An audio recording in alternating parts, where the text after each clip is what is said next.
Oh, good. I like to have rich friends. Angie Dickinson never wanted polite applause. Even at 93, she's dropping final truths, confronting her painful past and exposing what really happened in her darkest scandals. Hollywood saw her as the provocative sex symbol who left her own TV show and openly dated married men. Yet behind the cameras, she fought private battles that shaped her bold life.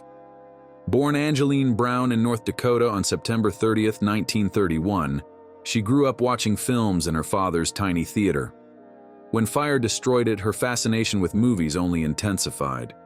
By age 10, her family had moved to Burbank, California, placing her a heartbeat away from Hollywood's epicenter. She was studious, winning a Bill of Rights essay contest before finishing high school at 15.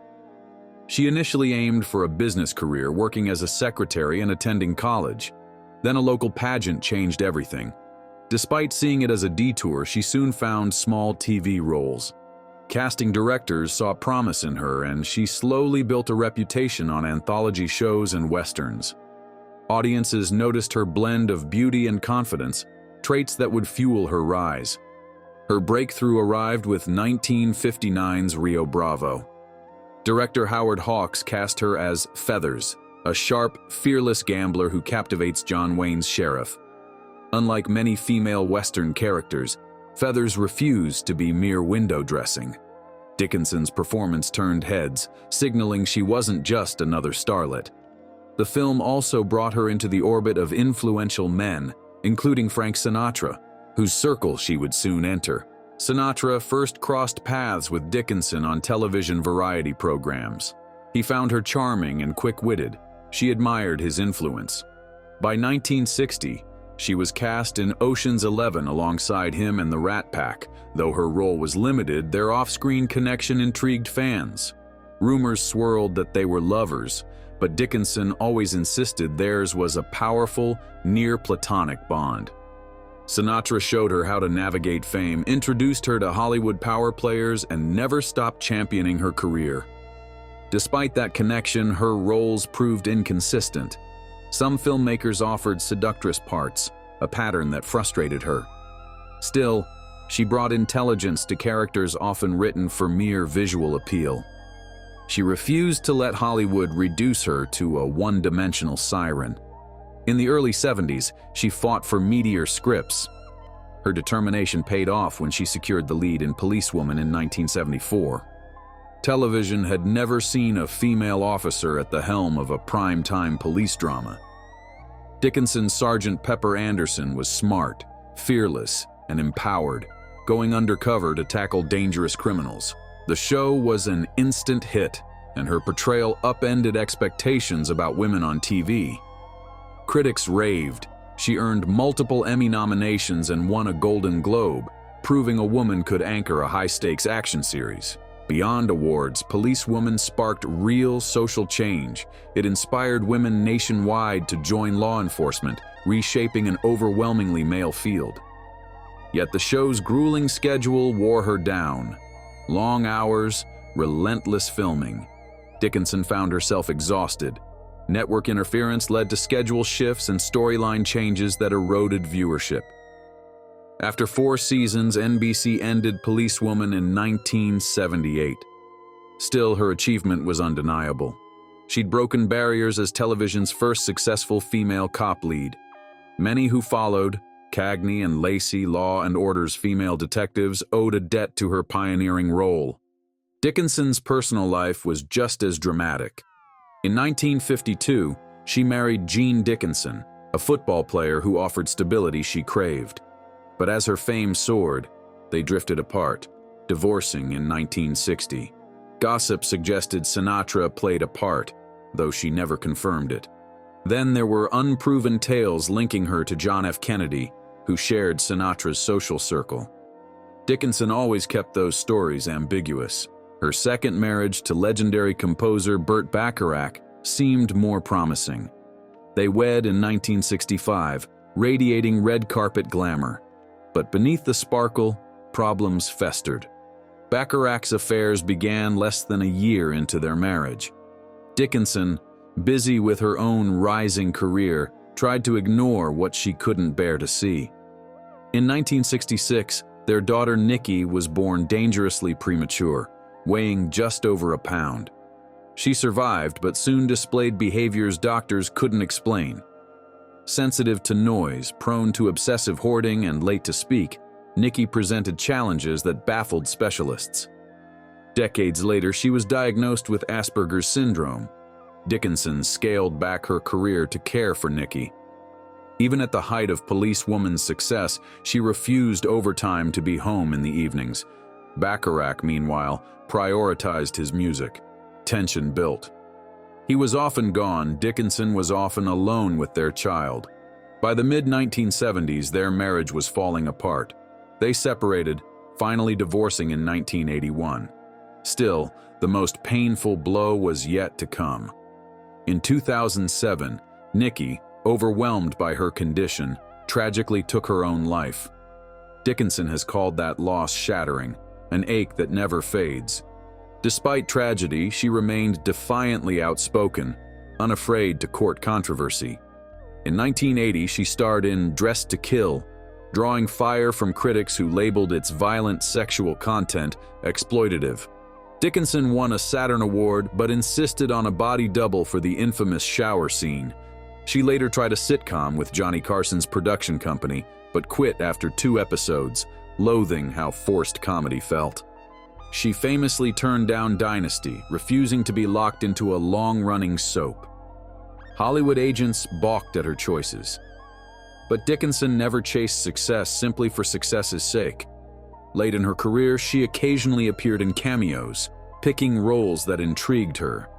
That autonomy defined her, even if it sometimes perplexed observers who expected her to squeeze every drop of fame from her prime. Whatever controversies swirled, Dickinson's appeal endured. Her stints on The Tonight Show with Johnny Carson were legendary, full of banter that hinted at behind-the-scenes sparks. She admitted to a brief romantic entanglement with him, but they remained close friends long after the flirtation ended. Fans still revisit those segments to see her quick wit matched against his comedic charm. In her later years, Dickinson often looked back, assessing her journey with a mix of regret and pride. She once called her policewoman work schedule slave labor, then acknowledged how proud she was for setting a precedent. She recognized her influence in countless female-driven shows that followed. Today, she lives quietly in Beverly Hills, tending a garden and keeping to a healthy routine. She talks about the simple joys of life, a restful night's sleep, a well-tended plant, a peaceful sunset. The heartbreak of losing Nikki remains a shadow over everything, yet she remains stoic, reflecting that some hurts never leave you. Interviews with her are now rare but riveting. She speaks frankly, disapproving of sanitized Hollywood retrospectives. She believes the old studio system abused many young women. She also believes those women learned to fight back without media circuses. Despite the dividing lines her remarks sometimes draw, Dickinson has never stopped being authentic, which explains why she still commands attention. Her name is inscribed on the Hollywood Walk of Fame, but she doesn't dwell on it. Instead, she references intangible achievements, forging a path for female action leads, showing that women could be as bold and complex as any male counterpart. She's no saint. Rumors of extramarital flings and personal missteps persist. She's never fully denied them, never wholeheartedly confirmed them, leaving fans to speculate for decades. More than anything, Angie Dickinson's life underscores that success is rarely neat. The glamorous veneer disguised heartbreak, betrayal, and dogged perseverance. Even at her peak, she navigated a male-dominated industry that both objectified her and revered her star power. She learned to negotiate roles, walk away from bad deals, and shape her image on her own terms. She didn't always come out unscathed, but she always came out true to herself. At 93, she's a puzzle, a legend, and a survivor who refuses to surrender her complexities. She's seen friends like Sinatra pass on, endured personal tragedies, and lived through multiple transformations of Hollywood itself. Yet her voice remains steady, her spirit unbroken. The controversies she stoked in her younger years persist in new forms, and she faces them with the same fierce resolve. Looking back, she acknowledges the cost of her choices. She parted ways with 2 husbands, lost dear friends to time, and saw her daughter suffer unimaginable pain. She also earned a legion of fans who still see her as a rebellious icon of unfiltered honesty. She thrives on that duality, the beloved star who wasn't afraid to contradict the system, the glamorous actress who'd disappear from a project if it didn't feel right. She once described Sinatra as an irresistible force, JFK as a mesmerizing presence, and Bacharach as both brilliant and elusive. She had enough self-awareness to avoid marrying Sinatra, suspecting they'd drive each other crazy. She had enough conviction to endure the repeated betrayals of Bacharach, at least until the damage became irreparable. And she found the courage to walk away from comfortable roles whenever they threatened her sense of independence. Though the rumors about JFK linger, some claiming she had the most enthralling 7 minutes of her life with him, Dickinson's never revealed specifics. Perhaps she values her privacy more than any salacious headline, or maybe she enjoys watching people speculate, feeding a mystique that's kept her relevant for decades. She lets the gossip swirl, fueling her legend while preserving her own sense of dignity. Her greatest sadness remains Nikki's fate. She has described her daughter as a kind, brilliant spirit who couldn't fit into the noise of everyday life. For years, Dickinson tried to protect her, stepping away from prime roles to be a hands-on mother. Yet no amount of love could spare Nikki from the anguish that led her to end her life in 2007. Dickinson calls it her most harrowing wound, one she'll never truly heal from. Still, she persists, reminding interviewers that resilience grows from heartbreak. She encourages them to look at her entire story: the rebellious pageant contestant, the Western star who challenged John Wayne, the Rat Pack confidant, and the groundbreaking detective who transformed television. She dismisses flattery, preferring real dialogue about the trials and triumphs she endured. Fans remain captivated by her romances. Did she almost marry Sinatra? Possibly. Did she share an illicit escapade with JFK? It's plausible, but those questions matter less than the bigger truth. Angie Dickinson lived on her own terms. She accepted adoration without becoming trapped by it, bore tragedy without letting it kill her zest for living, and spoke openly about injustice even when it courted outrage.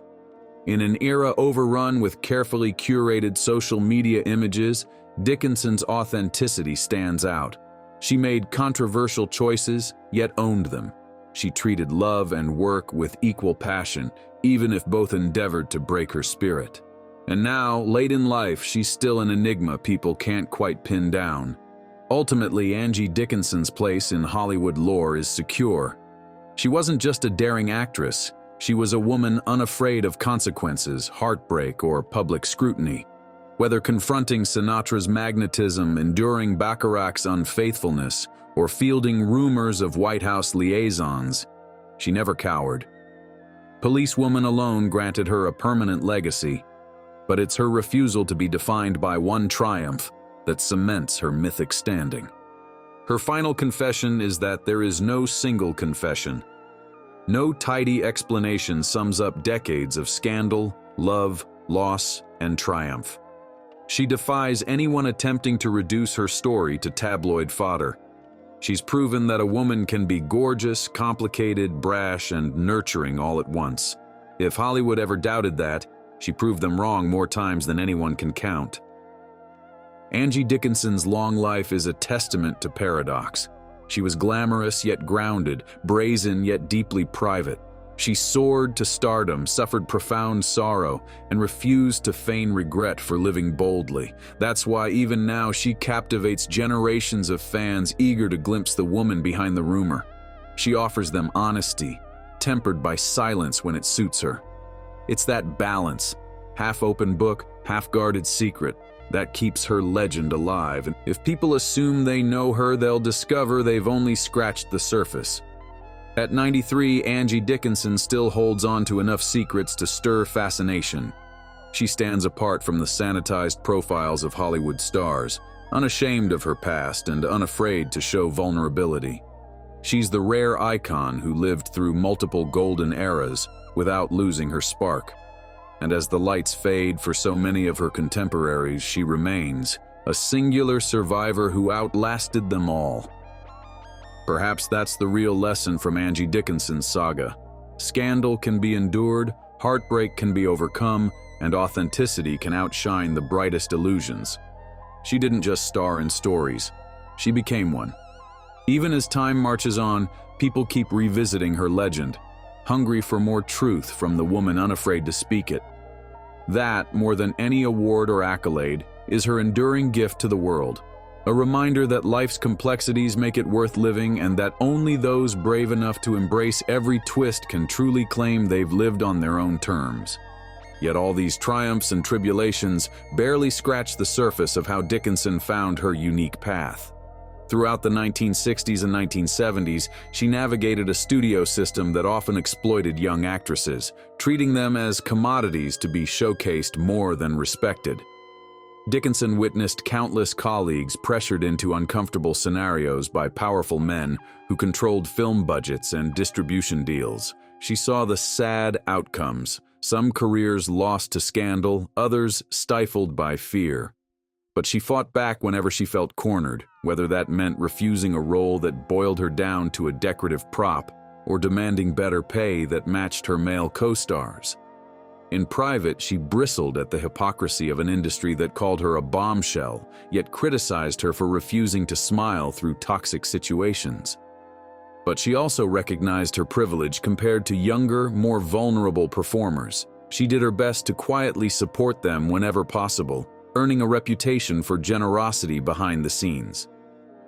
Late in her career, Dickinson occasionally returned to the spotlight for cameo roles. She popped up in films and television specials, surprising fans who wondered if retirement meant she'd vanished for good.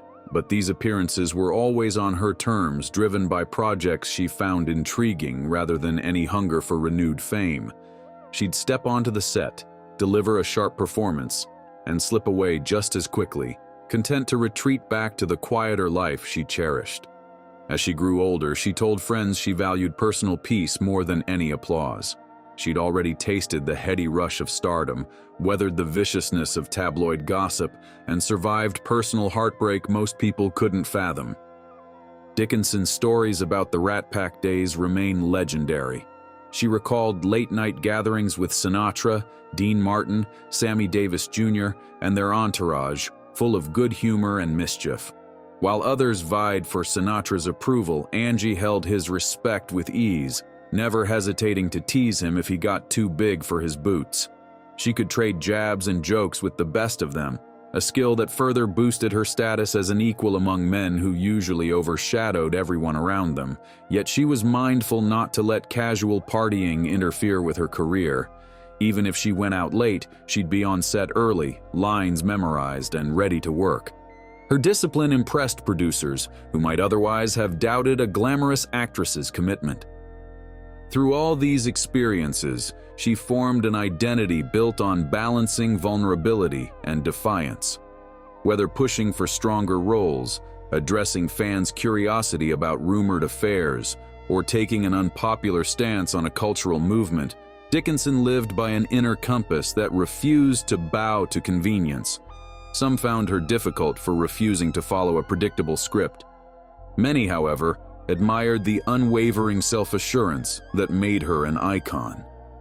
And that icon, whether she's stepping onto the red carpet or tending her garden in Beverly Hills, continues to inspire discussions about what it truly means to be fearless in a world that often demands silence. Recently, she also voiced unconventional opinions on public allegations of misconduct. While condemning genuine abuse, she cautioned against treating every claim identically.